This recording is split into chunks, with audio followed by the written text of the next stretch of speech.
여러분 고맙습니다. 이렇게 아주 귀하게 환대해 주시고 진심으로 이렇게 격려해 주셔서 참으로 감사드리고요. 라오스 말로 이렇게 고맙습니다 인사할 때는 그냥 곱자이 라일라이라 그러는데, 우리가 이제 기독교 용어로는 컵쿤 파짜오라 그래요. 컵쿤 프라짜오. 그래서 이게 하나님 감사합니다 이제 이런 뜻인데, 이 말이 저절로 나오는 그런 시간인 것 같고요. 오늘 제목이 그 히든 스토리라는 제목이에요.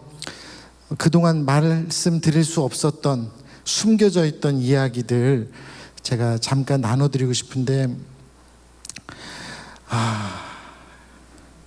이런 말씀이 있습니다. 여러분, 우리나라에 조선에 처음으로 선교사님이 1885년도에 들어오세요. 여러분 아실 거예요. 언더우드 선교사님하고 아펜젤러라는 분이 들어오시는데, 이분들이 들어오던 히든 스토리, 아직 세상에 잘 공개되지 않은 이야기가 있어요. 이 두 분이 일본에 딱 와가지고 일본에서 조선으로 같은 배 타고 오셨거든요. 그때 누가 먼저 내릴래? 이게 역사잖아요. 그렇죠? 그러니까는 두 분이서 어떻게 했습니까? 우리 손잡고 같이 내리자. 그래서 이 두 분이 정말 같이 내려요. 우리가 이제 이런 이야기들이 소위 말해서 히든 스토리라 그러거든요. 여러분 잘 들어보십시오. 1881년도에 어떤 일이 있었냐면, 구한말 조선시대에 고관 대작을 지내시던 박용효라는 분을 단장으로 세워가지고 우리 고종 황제께서 일본으로 신사유람단이라는 것을 보내요. 거기에는 이수정이라는 분이 같이 동행을 합니다. 그 신사유람단 단원으로 참가하셨던 이수정이라는 분이 일본 농업의 아버지라고 불리는 쯔다라는 박사를 만나세요. 쯔다 박사 집에 가가지고 그 쯔다 박사님하고 농업에 대해서 이야기하다가, 그 쯔다 박사님 책상 위에, 이분이 신실한 그리스도인이었는데 이분 책상 위에 예수님의 산상수훈이 일본어로 번역된 것이 있었어요. 이수정이라는 분이 그 글을 읽고 거기에서 회심을 하세요. 예수를 믿어요. 그리고 기가 막히게 고종 황제가 신사유람단 끝나고 고종 황제가 명령을 내리는데, 다 들어와도 되는데 이수정 너는 거기에 남아있어라. 거기 남아서 일본에서 공부하고 있는 한국 유학생들 잘 돌봐줘라. 이렇게 명령을 내리세요. 그리고 이수정이라는 분은 정말 남아서 한국 유학생들을 돕는 일을 하는 계기가 있어요. 그때 어떤 일이 벌어지냐면, 한국으로, 조선으로 들어오려는 그 미국 선교사님들이 반드시 일본에 거치잖아요. 일본에 거치면 그때 이 미국 선교사님들과 이 이수정이라는 분이 또 만나요.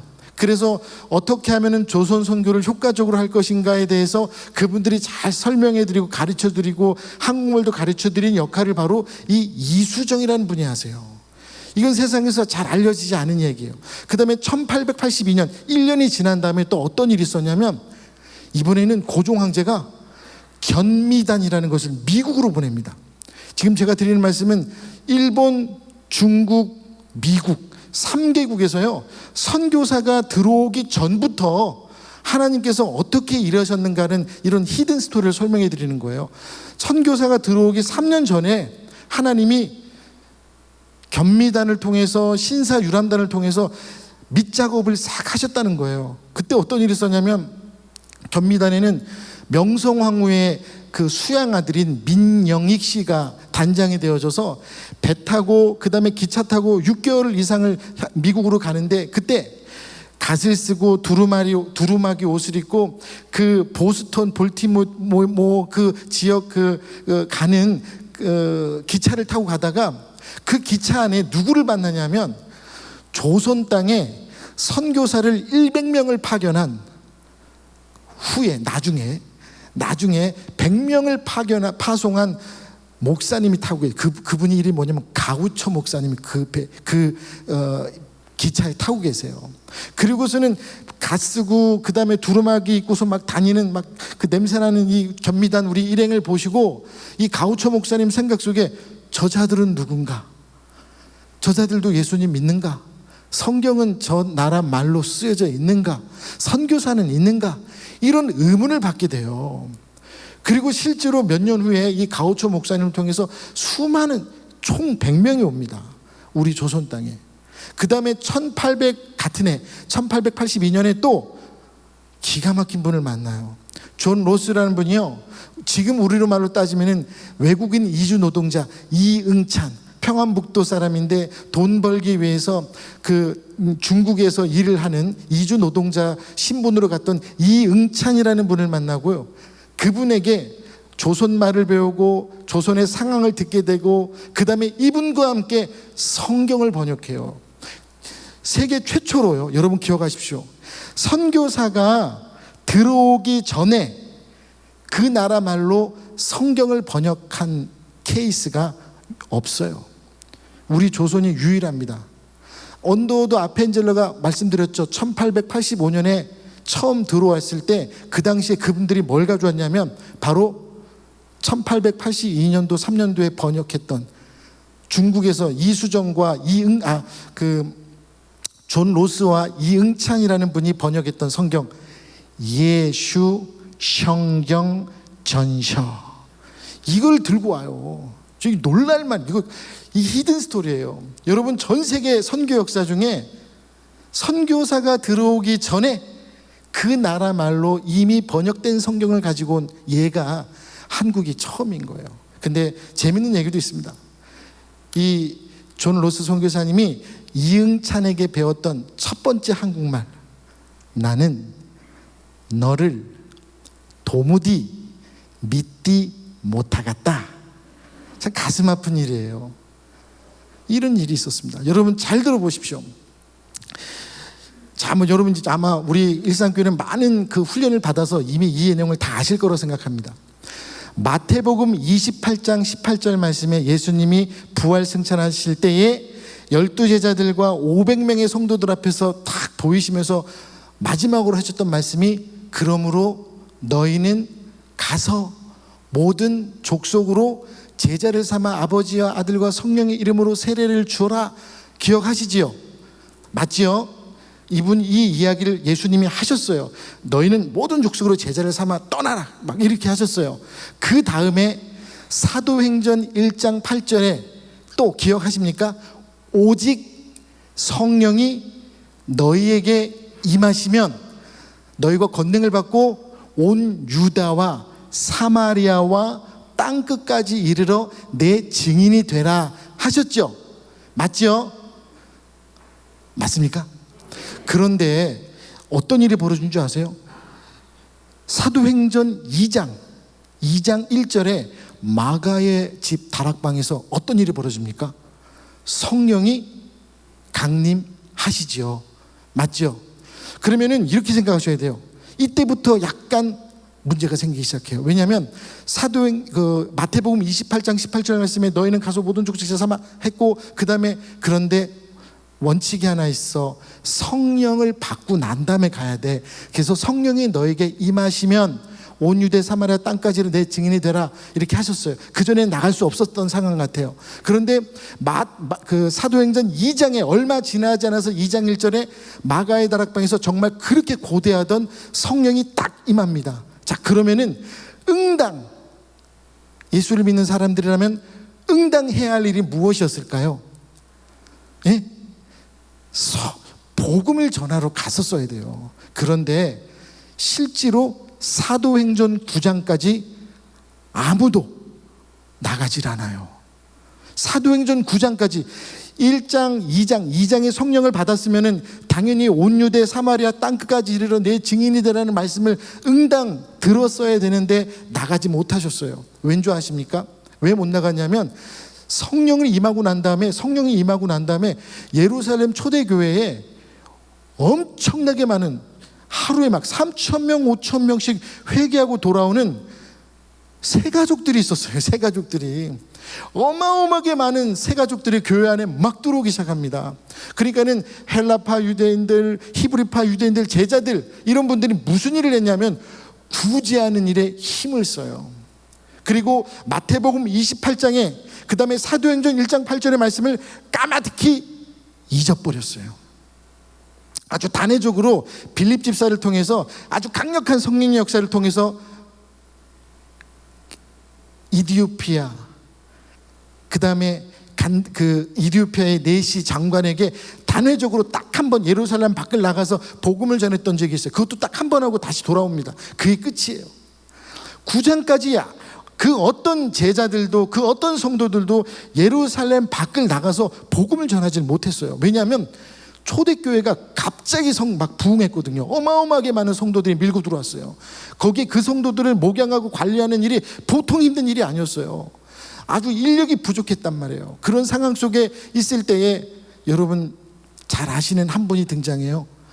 이방인을 위한 나의 택한 그릇, 그 유명한 사도 바울을 하나님께서 캐스팅을 하세요.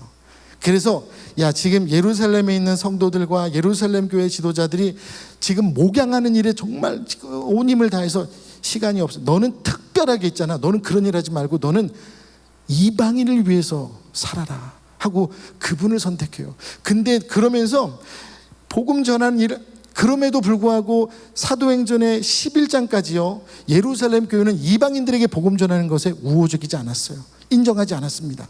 그래서 오늘 이 말씀에, 저는 이 말씀 보면 너무 감동이 되는 게 참 예루살렘 교회의 사도들과 성도들과 리더십들이 참 멋있다.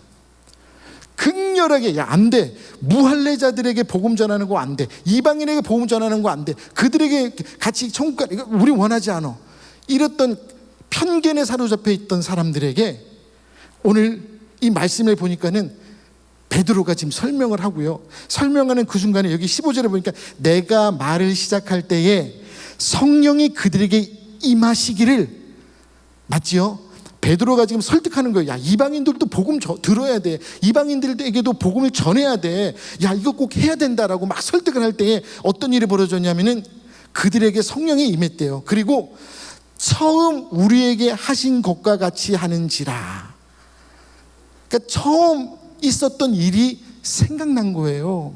여기 16절 말씀에 보면은 요한은 물로 세례를 베풀었으나 너희는 성령으로 세례를 받으리라 하신 것이 생각났노라.